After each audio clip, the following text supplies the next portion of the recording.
بسم اللہ الرحمن الرحیم۔ السلام علیکم۔ انسائیڈ اسٹوری کے ساتھ میں محسن بلال، حافظ سید جنرل عاصم منیر، ان کے حوالے سے بہت ساری باتیں سامنے آ رہی ہیں، لیکن ہم ایک ایسی ہستی کے پاس موجود ہیں جو ان کے حوالے سے، ان کی فیملی کے حوالے سے، ان کے بیک گراؤنڈ کے حوالے سے مستند معلومات رکھتے ہیں۔ میرے ساتھ موجود ہیں معروف صحافی، مذہبی تجزیہ کار، عالم دین، علامہ ضیاء نقشبندی۔ تو ضیاء بھائی کیسے ہیں آپ؟ ٹھیک ہیں؟ جی میں ٹھیک، آپ کیسے؟ اللہ کا شکر۔ میں صرف آپ کے پاس اس لیے آیا کہ سوشل میڈیا پر آرمی چیف ہیں، اس حوالے سے بہت ساری باتیں کی جا رہی ہیں۔ کوئی یہ کہہ رہا ہے کہ انہوں نے پہلے سکول کی تعلیم حاصل کی، پھر حفظ کیا، کوئی یہ کہہ رہا ہے کہ نہیں ان کے والد صاحب کی خواہش تھی۔ تو آپ کچھ اس حوالے سے رہنمائی فرمائیں، اور تھوڑا سا ان کا فیملی بیک گراؤنڈ کے وہ کس گھرانے سے تعلق رکھتے ہیں، اور دین کے حوالے سے ان کے خاندان کی کیا خدمات ہیں۔ بسم اللہ الرحمن الرحیم۔ ظاہر ہے ابھی نیا ان کا اعلان ہوا ہے تو ساری باتیں تو کرنی مناسب نہیں ہیں، لیکن وہ بہت بڑے ایک علمی، فکری اور دینی گھرانے سے ان کا تعلق ہے۔ ان کے دادا جان بھی حافظ قرآن تھے، ان کے والد صاحب بھی۔ تو 40 سال کی ایج پہ میں نے اس لیے اپنی جو ویڈیو میں کہا تھا کہ یہ سعودیہ گئے، وہاں جا کے ماشاءاللہ جو پہلے ہی قرآن سے محبت کی لگن گھریلو طور پہ موجود تھی خاندانی اعتبار سے، وہاں جا کے زیادہ دل چاہا، تو وہاں سے واپس آ کے انہوں نے بطور کرنل جو ہے یہاں پاکستان میں 3 سال کے عرصے میں حفظ کیا ہے۔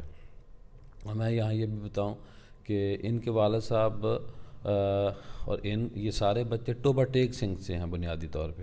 ان کے والد صاحب شفٹ ہوئے ہیں، اور یہ کتنے بھائی ہیں، ان کے بھائی کیا کیا کام کرتے ہیں وہ بھی میرے پاس معلومات موجود ہے، اور ان کے والد صاحب کہاں کہاں پڑھاتے رہے، کیا کیا پڑھاتے رہے، کچھ معلومات ہیں، لیکن حرف آخر کوئی نہیں ہوتا۔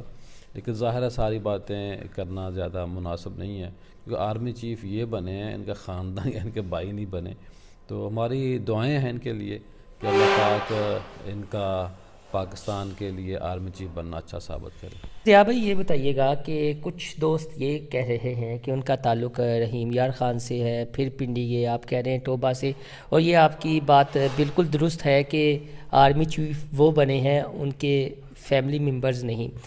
ہمارا نقطہ یہ ہے کیونکہ ہم چونکہ ہمارا 90% آبادی جو الحمدللہ مسلمانوں کی ہے، اور پھر دین کے حوالے سے ہم زیادہ کانشیس بھی ہو جاتے ہیں، تو یہ دیکھا گیا ہے جو سوشل میڈیا پر نوجوان ہیں جو دین سے انسیت رکھتے ہیں وہ کافی زیادہ پرجوش ہیں۔ تو کیا اس تناظر میں آپ کیا سمجھ رہے ہیں؟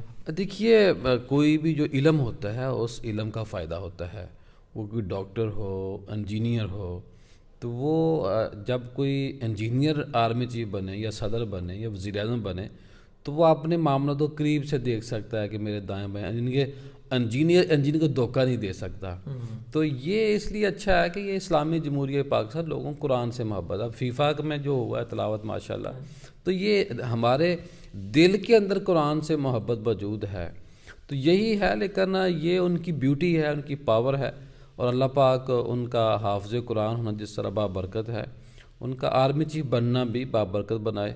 بنیادی طور پہ ہمارے اندر ایک مایوسی ہے، اور ایک جو ماضی میں اس ملک کے ساتھ کیا گیا ہے تو وہ نہ ہو آئندہ، وہ چالیں، وہ طریقے، وہ وارداتیں اس ملک کے ساتھ نہ کی جائیں، کیونکہ یہ ملک ایک نظریے کی بنیاد پہ بنا ہے، اور نظریے کو آگے بڑھنا چاہیے۔ افراد بڑھ رہے ہیں آگے، افراد مضبوط ہو رہے ہیں، نظریہ مضبوط نہیں ہو رہا۔ تو میری یہی ہے کہ ہم نے میں اور ہماری جو قوم ہے، جو ہمارے پاکستانی ہیں، ان کی بڑی امیدیں وابستہ ہیں، اور اب آپ یہ دیکھیے کہ اگلے 3 مہینے کے اندر چیزیں بہتر ہوں گی۔ جو چاہتے ہیں کہ راتوں رات کچھ نہیں ہو سکتا، ابھی وہ آئے ہیں، وہ اپنی ٹیم بنائیں گے، پھر ان تک فائلیں پہنچیں گی، وہ فائل گلی محلے سے مرتب ہونی ہے، وہ سیکٹر کمانڈر کے پاس پہنچنی ہے، سیکٹر کمانڈر نے GHQ بھیجنی ہے، ان فائلوں کو پڑھا جائے گا، دیکھا جائے گا، پھر ایک موٹی ایک کتاب مرتب ہوتی ہے، پھر وہ اس کو پڑھنے کے لیے بھی ٹائم چاہیے ہوتا ہے۔ تو میرا خیال ہے کہ اللہ بہتر کرے گا پاکستان کے لیے. آپ کے کچھ کالموں کے بہت چرچے ہیں، یعنی نیب کا قیدی نمبر 5، مسلم لیگ نون کا گمنام کردار، پی ٹی آئی کا گمنام کردار، پھر رجیم چینج کے حوالے سے مجھے یاد ہے آپ نے ایک سیاسی کالم لکھا تھا اور آپ نے مستقبل کا نقشہ کھینچ دیا تھا زرداری صاحب کے حوالے سے اور چیزوں کے حوالے سے. اس کے بعد مکمل آپ کی جانب سے خاموشی ہو گئی. اب آپ اچانک میں دیکھ رہا ہوں کہ پھر کالم لکھنا شروع ہو گئے ہیں اور جو آپ نے لکھا ہے اس کے رزلٹ بھی سامنے آ رہے ہیں. یہ سوال میں آگے چل کے آپ سے کروں گا. میں نے کہا ویڈیو کے درمیان میں بتا دوں کہ صرف عالم دین نہیں ہیں بلکہ ایک باخبر صحافی بھی ہیں، اور لاہور کے جو بڑے سینئر صحافی ہیں وہ یہاں سے فیض یاب بھی ہوتے ہیں کئی خبروں کے حوالے سے. ضیاء بھائی، یہ اپنا جنرل عاصم منیر پہلے آرمی چیف ہوں گے جو 2 انٹیلیجنس ایجنسیوں کے سربراہ رہے ہیں، ڈی جی ایم آئی بھی رہے ہیں اور D G I S I بھی رہے ہیں، اور باجوہ صاحب کے ساتھ بھی کافی طویل انہوں نے کام کیا ہے. ہمیں یہ پتہ چلا تھا کہ جب بشرا بی بی یا فرح گوگی کی انہوں نے فائلیں یا چیزیں کیں تو انہوں نے اس وقت کے وزیر اعظم عمران خان کو یہ کہا تھا کہ آپ احتساب کریں، لیکن اس میں یک طرفہ نہ ہو، ایک بلا امتیاز ہو، تاکہ قوم کے اندر ایک بہتری کی امید جاگے. سب پہ اس کا اثر پڑے گا جس طرح پراپوگنڈا کیا جائے. جو خبر آپ نے بھی سوال میں دی ہے، یہ باتیں ہوتی ہیں اور بعض لوگ ایسے خبریں دیتے ہیں کہ وہ جیسے پاس بیٹھے ہوئے ہوں اس وقت، یا جب بات کی گئی ہو تو ان کو کہا گیا میں یہ بات کرنے جا رہا ہوں. ایسے ہوتا نہیں ہے، یہ تھوڑی سی بات ہوتی ہے. اور اگر عاصم منیر صاحب نے یہ بات کی تھی تو اس پہ تو میرا خیال ہے جو ہمارے ایکس پی ایم ہیں عمران خان صاحب، ان کو خوش ہونا چاہیے تھا اور ان کو ایکشن لینا چاہیے تھا. اور میرا خیال ہے کہ اس کا بھی فائدہ جو آپ نے D G I S I اور ایم آئی کی بات کی، ظاہر ہے ایک بہت بڑا تجربہ ہے ان کے پاس اور اس سے ملک کو فائدہ ہوگا. اور جب کوئی بھی آرمی چیف بنتا ہے اس کی فائل کو دیکھا جاتا ہے کہ اس نے کہاں کہاں سرو کیا ہے، تو اس سے فائدہ ہوگا. اور وہ اپنے کالموں کا کچھ بتا دیں.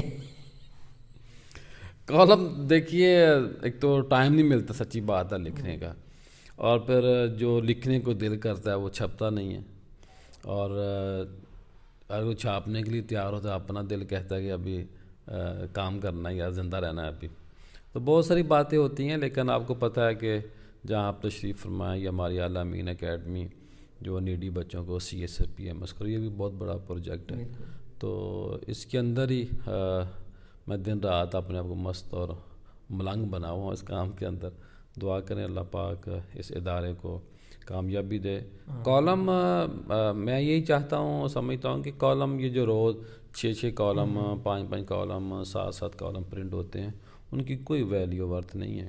لوگ تھک گئے ہیں اور لوگ چہرے دیکھ کے سمجھ جاتے ہیں کہ اس نے کیا لکھا ہوگا. سوشل میڈیا پر ہم یہ دیکھتے ہیں کہ آپ جیسے جو مستند صحافی ہیں، جو باخبر صحافی ہیں، وہ تھوڑا سا پردہ اسکرین سے غائب ہیں. یعنی وہ ٹی وی چینلز پہ بھی نظر نہیں آتے. سوشل میڈیا کی جتنے آپ یہ کہہ لیں ٹولز ہیں، ٹویٹر ہے، فیس بک پہ تو آپ نظر آتے ہیں، یوٹیوب ہے، انسٹاگرام ہے، آپ کم ہمیں متحرک دکھائی دیتے ہیں. تو عوام تو چاہتی ہے غیر جانبدار صحافیوں کو سننا، دیکھنا.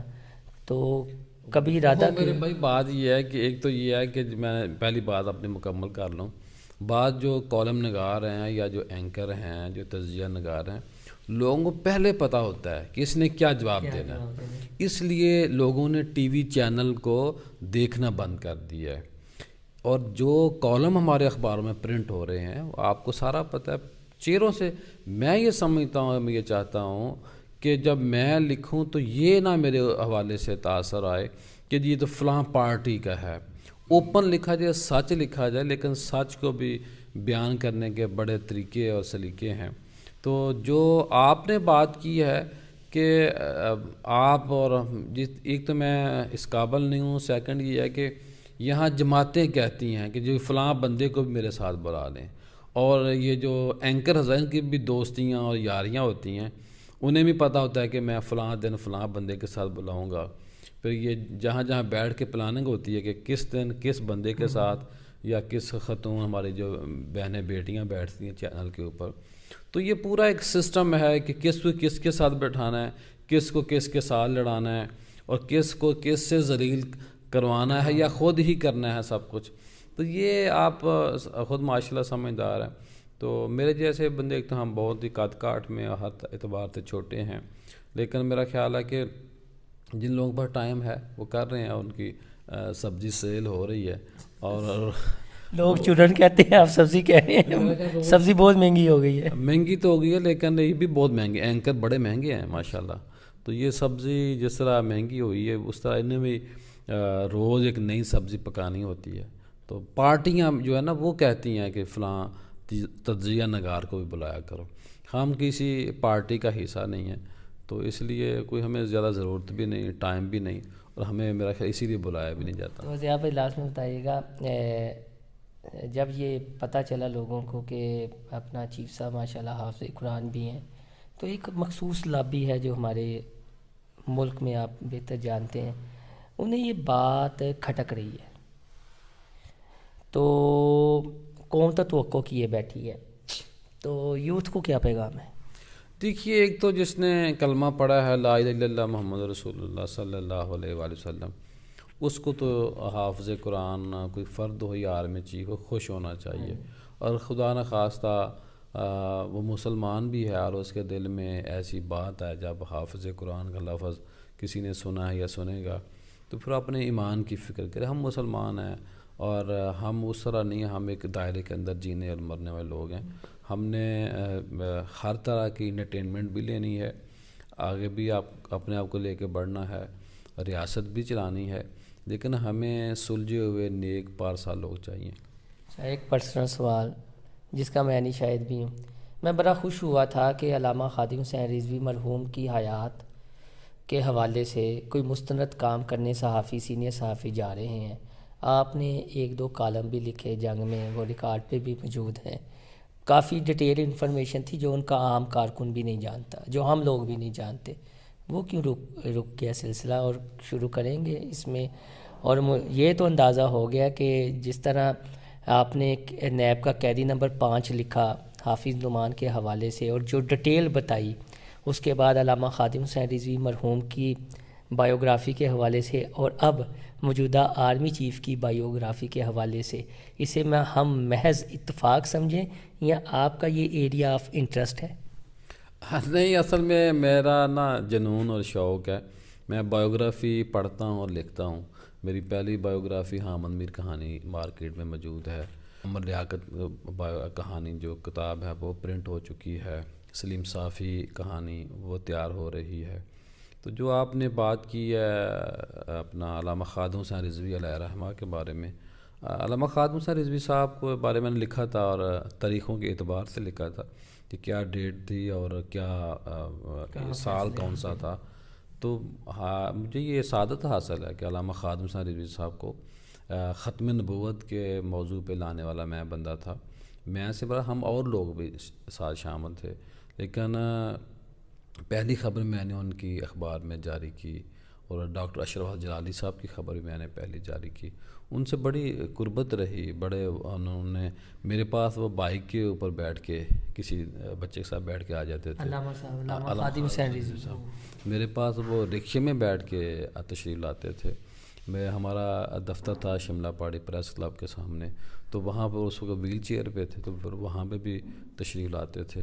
ان سے میرا اصل میں اچھا تعلق بھی رہا اور گرم تعلق بھی رہا، سرد گرم دونوں چلتا رہا، لیکن جو احترام کا رشتہ وہ نہیں ختم ہوا. وہ کچھ جو لوگ ہوتے ہیں وہ ان کو تھوڑا سا بتاتے تھے. تو میں اصل میں شروع سے ہی آزاد انسان پیدا ہوں، جس طرح عمر رضی اللہ تعالیٰ نے کہا تھا کہ ماں نے لوگوں کو آزاد پیدا کیا ہے. تو رائے فکر آزادانہ رکھی جاتی ہے. ہاں، خاموشی بعض دفعہ فائدہ دیتی ہے، تو خاموش بھی ہو جاتے ہیں. آپ کو بھی یہی مشورہ ہے کہ میں تو آپ صحیح پوچھیے نا، میں علی سے ڈسکس بھی کر رہا تھا. میں تو یہ اپنا ناظرین، یہ میرا بھائی ہے، دوست ہے، بے تکلف یار ہے. ان کو بھی میں بعض دفعہ کہتا ہوں کہ سارے کام ویوز لینے کے لیے نہیں کیے جاتے، کہ جی کچھ نہیں ہونا، یہ ایسے نظام چلنا ہے، اور تعلق، رشتے، معاملات بڑے اچھے رہنے چاہیے. میں اسی لیے آپ کے پاس آیا تھا اسپیشلی کہ تھوڑا سا لوگوں کو ہم اپنے ویوز کے چکروں میں نہیں تھوڑی سی حقیقت بتا دیں. تو چلے میری خواہش ہوگی جس طرح آپ نے حامد میر کا، سہیل ویس صاحب کا ذکر کیا، سلیم صافی کا، کہ موجودہ آرمی چیف کے حوالے سے بھی سب سے جو مستند انفارمیشن ہے وہ آپ نے دی، سوشل میڈیا پر بھی ہم دیکھ رہے ہیں. تو اللہ کرے آپ ان کی موجودگی میں کوئی مستند کتاب لکھ دیں، پڑھنے والوں کو افاقہ ہو اس سے. چیزیں تو ابھی بھی جو عاصم عیسیٰ کے بارے میں بڑی چیزیں ہیں اور بڑی اچھی معلومات ہیں ان کے بارے میں مجھے، لیکن اس کو آہستہ آہستہ جاری کریں گے. اور ہر چیز ظاہر کرنا، ہر سچ بولنا ضروری نہیں ہوتا. انشاءاللہ وقت آئے گا تو اور باتیں کریں گے. جی ضیاء بھائی بہت شکریہ. سچ بولنا ہر وقت بھی ضروری نہیں ہوتا، لیکن جہاں ضرورت ہو وہاں تھوڑا سا بول بھی لینا چاہیے. دیکھیں میں یہ مبالغہ رائے نہیں ہے. آپ جنگ اخبار کی آرکائیو پہ جائیں یا ضیاء بھائی کے فیس بک پیج پر جائیں تو جو باتیں میں کہہ رہا ہوں وہ بالکل عیاں ہو جائیں گی. جا کے ان کے کالم پڑھیں، پچھلے ایک سال میں جتنے انہوں نے کالم لکھے ہیں. چلیں ہم پرانی بات نہیں کرتے، پچھلے ایک سال کے جتنے ان کے کالم ہیں، جن کا میں نے کچھ کا ٹائٹل بھی بتا دیا، نیب کا قیدی نمبر 5 شہباز شریف کے حوالے سے بڑی انٹرسٹنگ بات ہے اس میں. اس کے علاوہ مسلم لیگ نون کا گمنام کردار، یہ وہی گمنام کردار ہے جو ہوا تھا اور اس کے بعد فوراً ہم نے یہ دیکھا تھا کہ سمری آ گئی تھی اور یا ISPR کی جانب سے ٹویٹ بھی آ گیا تھا. چیز مقرر ہوئے ہیں اس حوالے سے جو ضیاء بھائی نے انفارمیشن دی ہے. کوئی مزید اپڈیٹ آئے گی تو اپنے اس پلیٹ فارم سے آپ سے ضرور شیئر کریں گے. اللہ حافظ.